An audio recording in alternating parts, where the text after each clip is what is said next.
Anda telah mengunduh podcast yang dipaparkan oleh Pendeta Dr. Erastus Sabdono ini dari truth.id/voice. Selamat mendengarkan podcast ini. Shalom saudara sekalian, salam sejahtera dalam kasih Tuhan kita Yesus Kristus. Kebenaran hari ini 16 Maret berjudul Memeriksa Arah Hidup. Saudaraku, ternyata banyak orang Kristen yang tidak memiliki sasaran yang jelas dalam hidup kekristenannya.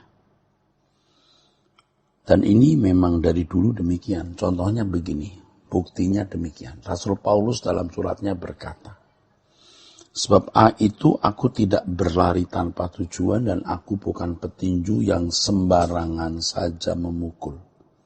Pasti nasihat ini ditujukan untuk orang-orang Kristen pada waktu itu, tentu juga untuk kita, bahwa ada orang-orang yang berlari tanpa tujuan dan ada orang seperti petinju yang sembarangan memukul. Bagi seorang atlet yang sedang turun di medan pertandingan, Paulus tahu persis di mana garis finishnya. Ia tahu kemana seharusnya ia melangkah.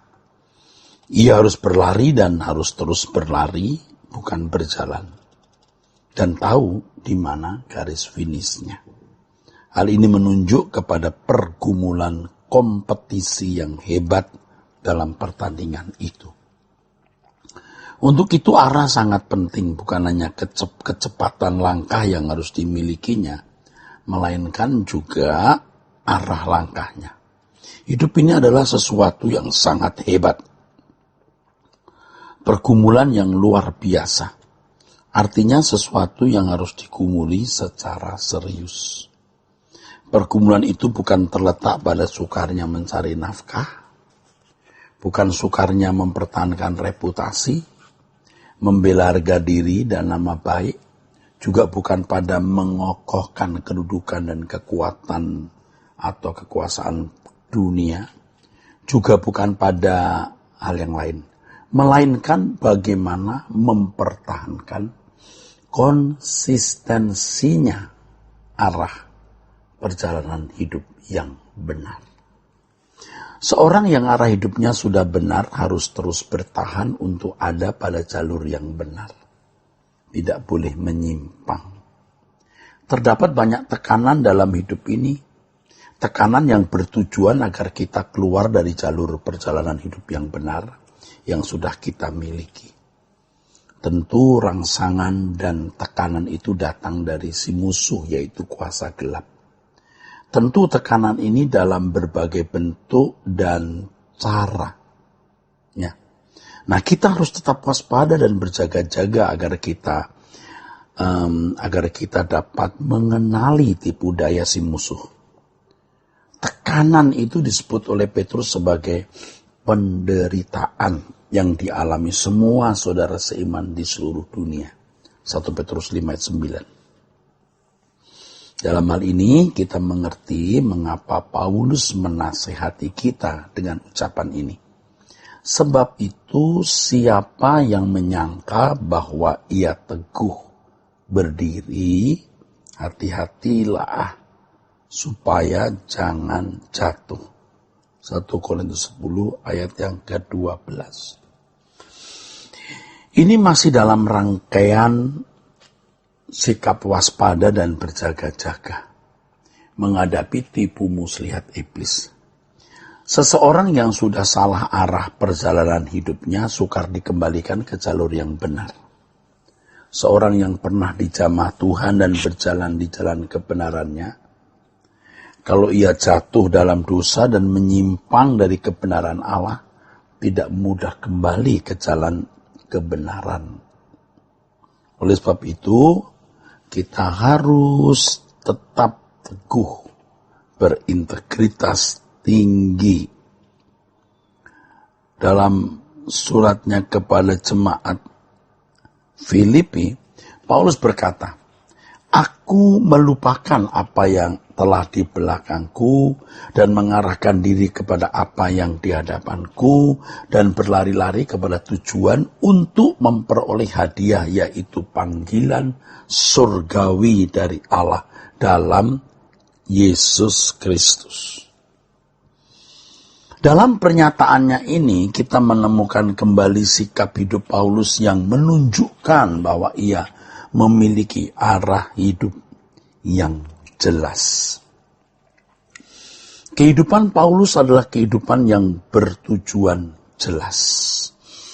Perlu kita memperhatikan kalimat dalam Filipi 3 ayat 13-14 ini, yaitu berlari-lari kepada tujuan.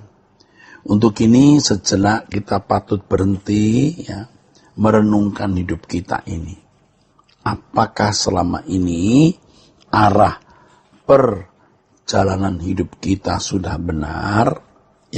Dari hari ke hari kita melangkah dalam kepadatan, kesibukan, dan tugas. Untuk itu kita memeriksa kemana arah hidup kita sebenarnya. Ini harus menjadi perenungan kita yang sungguh-sungguh, saudara. Jadi kalau Paulus menunjukkan bahwa ia memiliki arah hidup yang jelas, dia mengajak orang untuk memiliki arah hidup yang jelas juga. Berlari-lari kepada tujuan. Kita perlu merenungkan dan bertanya, apakah kita masih ada dalam arah hidup yang benar, di tengah-tengah kesibukan dan tugas-tugas yang padat yang kita miliki dari hari ke hari. Saudaraku sekalian, dalam kenyataan hidup kita menjumpai banyak manusia yang hidup dalam kelelahan, tanpa menemukan hasil yang akan dapat dituai dalam kekekalan. Ini berarti menjalani hidup dengan sia-sia. Kelelahan yang sia-sia. Banyak manusia yang akhir hidupnya sangat tragis. Setelah melalui pergumulan panjang dalam hidup, mencari nafkah, memburu karir, sukses hidup menurut pola dunia, berkeluarga, dan lain-lain, akhirnya meninggal dunia. Meninggal dunia.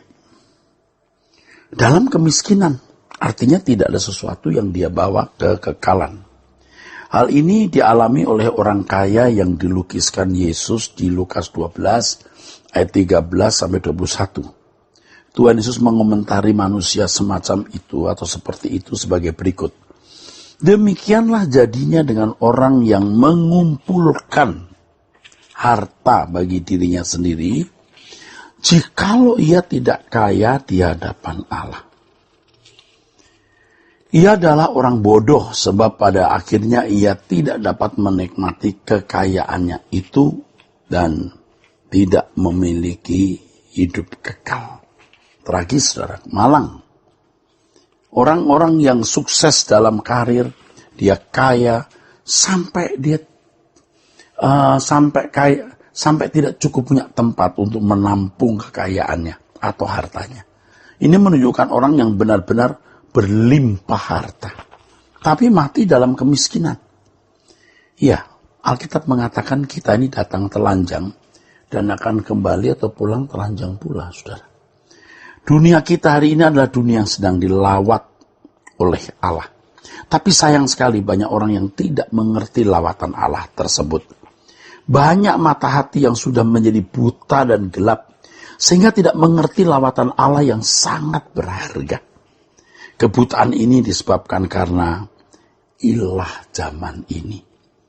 2 Korintus 4 ayat 3-4. Ada yang didewakan, ada yang dianggap penting, ada yang dianggap lebih bernilai, sehingga Allah tidak dihormati. Orang tidak mencari Allah dengan sungguh. Ilah zaman ini bisa menunjuk kepada segala perkara dunia yang menarik hati, sehingga hati manusia terikat padanya.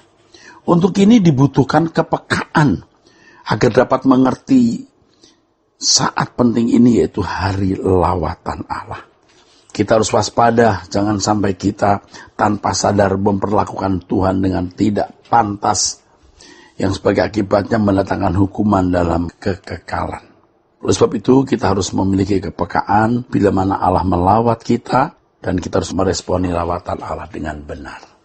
Tuhan berkati, sola gracia.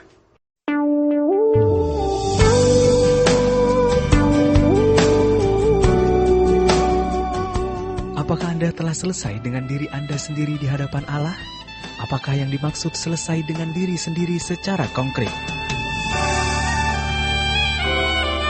Temukan jawabannya dalam seminar Selesai dengan Diri Sendiri di Hadapan Allah yang dibawakan oleh Bapak Pendeta Dr. Erastus Sabdono pada Sabtu 21 Maret 2020 pukul 8.30 sampai 13 di Function Hall Mall Arta Gading, lantai 5. Anda akan diberkati melalui pelayanan seminar ini. Sampai bertemu, Tuhan Yesus memberkati.